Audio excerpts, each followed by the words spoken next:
What's up, guys? My name is Alex. Welcome to the channel. Today it will be my first solo overnight since the Cougar attack, and I'm not gonna lie, I'm kind of feeling it. But let's head deep into the mountains. Let's see what the night brings us, and later I will tell you the story about how it all happened. But for now, let's ride in. Stick around. Just to make things a little bit more interesting, I will not be using a tent today. Let's see how that goes.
I think I'm going to use this tree here and that tree there for my hammock, which I'll be using tonight instead of a tent.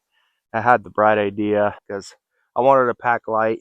The KLX, obviously, I didn't want to weigh it down as much because I was planning on doing a bunch of riding up. And so I decided to go light and get a hammock.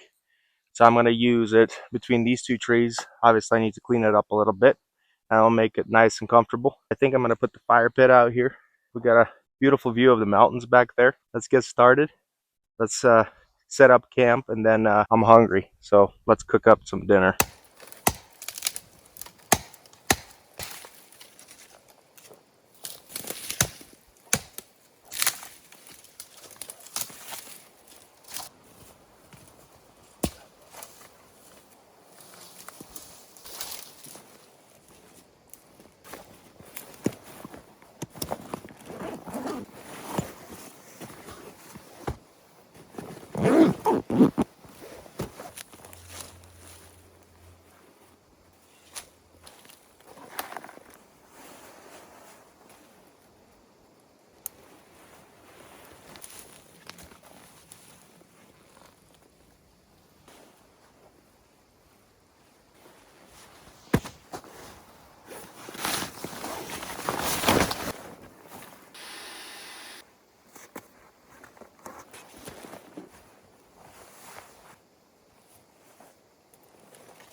I also made some steak gravy with morel mushrooms that we picked about a week ago. I really like the morel mushroom because it gives a distinct taste and flavor. I love it on my steak.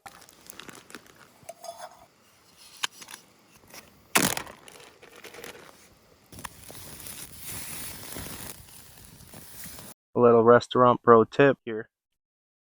Rare, medium to medium well, and then we don't eat anything after that.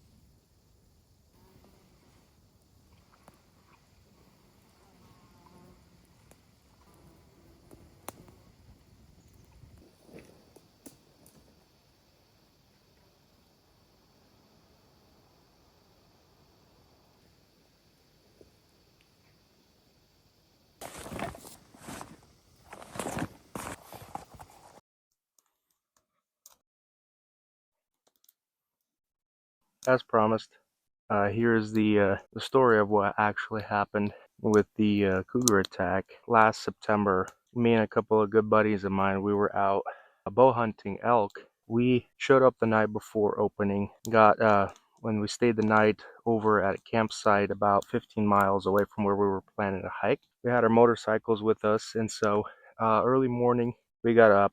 I think it was about 4, 5, 8 in the morning. We got up, got on our bikes, and rode up about 15 miles up to where we were planning to hunt. And so as we start the hunt, we all pick our lanes, and I decided to go below a little lake up there. It's high country. We're talking 6,000 to 7,000 elevation, so very high up there. I make my way around the bottom of the lake. Now, both of my buddies decided to go above that little lake. One went even further up, and the other one went above the lake, right below me. As I made my way around the lake and stopped on the west side of that lake, I took a pause, took a breather, quite a bit of hike, and it's all dense forest. And one of my buddies, the one above me, he radios me and says that he saw an elk, a bull, moving down. So I decided to cut the bull off and kind of made my way roughly where I thought he was going to walk out. And as I'm standing there quietly listening, I see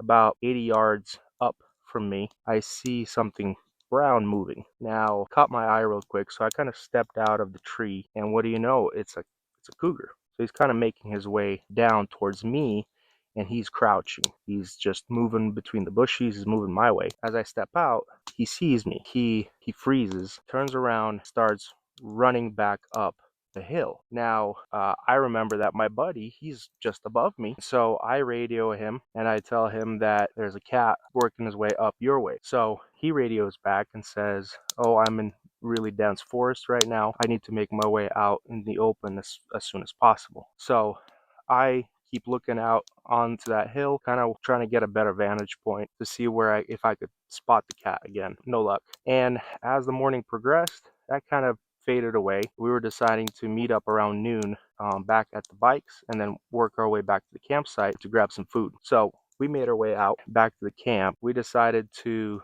kind of take a little bit of a breather because it was a rough morning hiking up in that high terrain. So as the day progressed towards the evening, we all started gearing up again, and I needed to go home for work stuff, and I was like, okay, I'm gonna leave earlier and I'm gonna head back. So my buddy, he's like, listen, let's finish out the hunt, let's go back up again, we'll help you load up after we come back and you can go back home. I reluctantly agreed. As we made our way back up there, we came to that spot again, and as we walked to this trail that we made to enter the forest, so one of my buddies who went further up on the hill decided to go below the lake. I decided to go where my buddy from the morning was, right above the lake. So we completely switched up. We made our way back in, and it was getting already dark. We didn't see anything, didn't spot anything, and so just start making our way back to that little trail we made. So as I'm walking back, I hear this loud rasping sound, and if you guys YouTube it,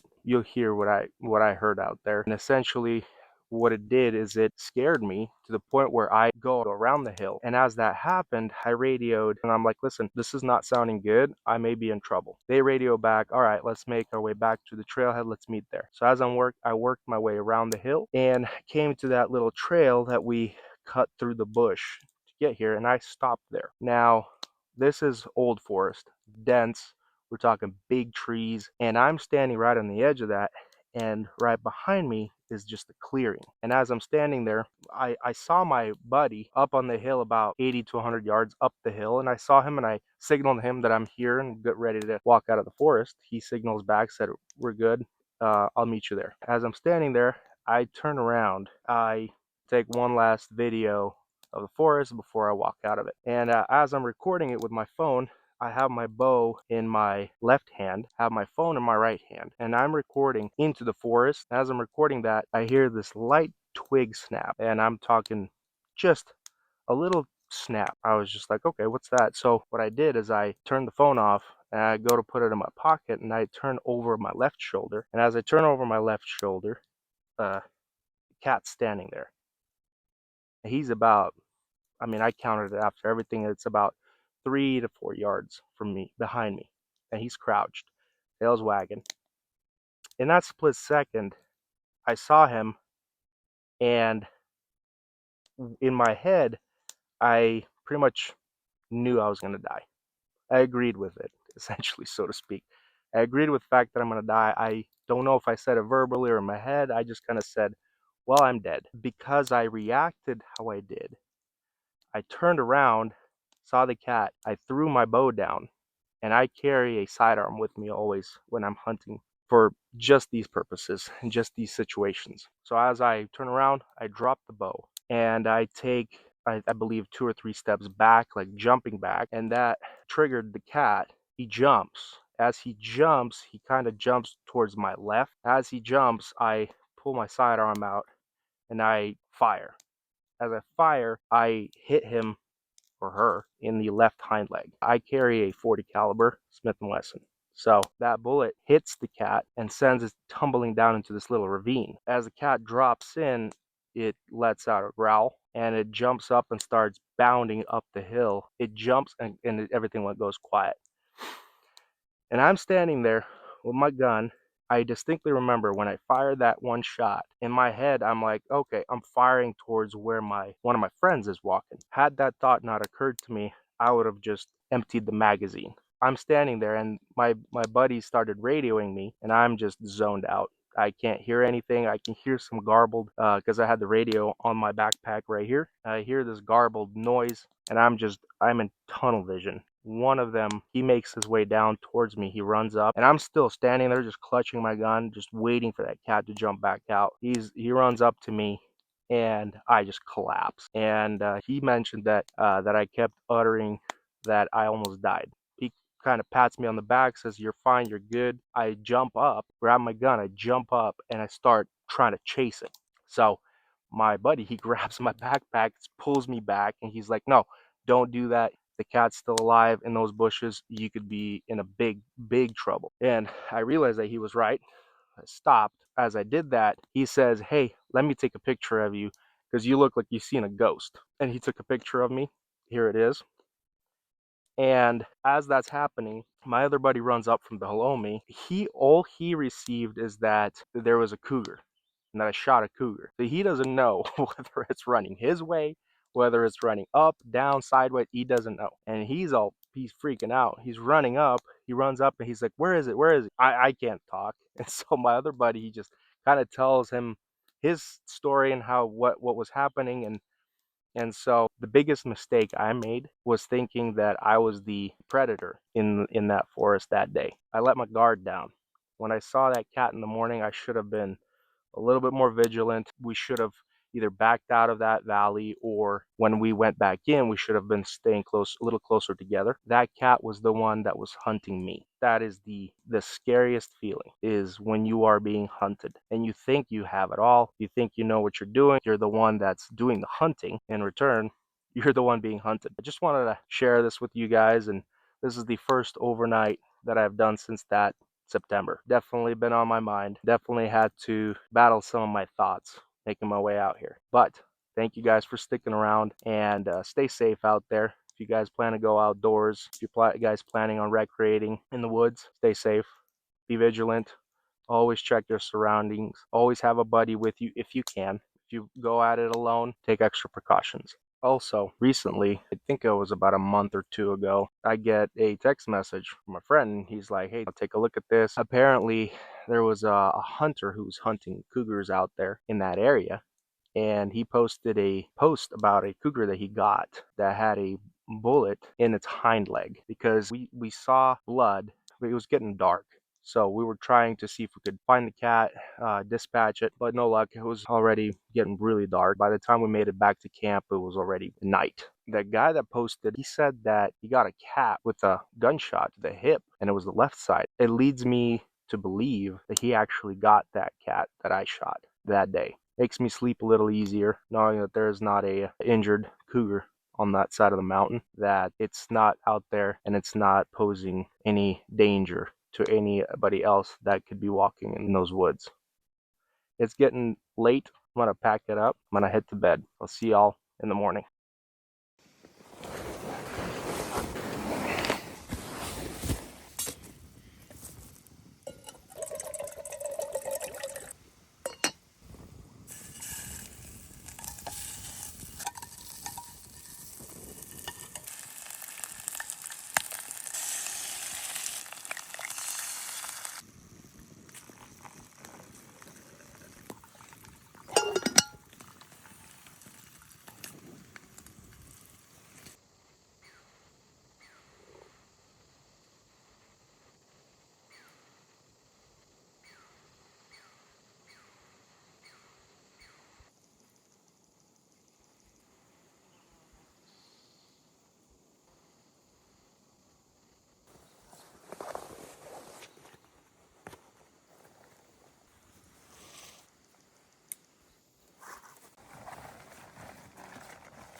Thank you all for watching. If you like this type of content, please leave a comment, leave a like, and I ask that you please subscribe. I like doing this kind of stuff. I want to continue doing it. And so I will see you guys on the next one.